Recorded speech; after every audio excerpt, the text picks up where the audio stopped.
मेरा नाम रियाज हुसैन लाशावी है। मेरा शिनाव ज़िले का हूँ। तो हमारे पास पानी बहुत आ गया था रात के टाइम। तो हमने सोचा कि ये सामान कैसे निकालें। तो हमने अंदाज़ा लगाया, 4 पाई लेके आए, उस पे हमने ड्रम बांधे 2, उसको बांध के हमने उस पे सामान निकाले हैं। तीसरा तरीका जो बंदे बहुत है, हमने बोला सामान किस सबको निकालना है। मैंने भाई को बोला तुम अपनी 4 देगें लेके आओ। उस पे हमने लकड़ियाँ लगा के 4 पाई उस पे लगाई थी। फिर जो रस्सियाँ बांध के देगों पे उन्होंने भाइयों ने निकाला।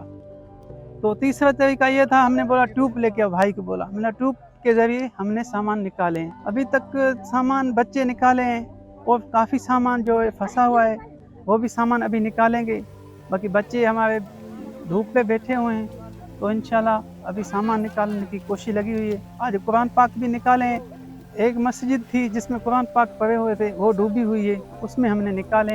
एक तरफ से मस्जिद हमारी जो है पानी नहीं, उस पे रखने की कोशिश की है, वहीं पे रखेंगे इंशाल्लाह। एक घर का निकल जाता है, फिर दूसरे को कश्ती देते हैं कि आप निकालो, तो वो भी निकालते हैं। सब ये कश्ती चलाना बहुत मुश्किल है। पानी भी बहुत इधर-इधर तक आ रहा है पानी, तो बहुत हालात है।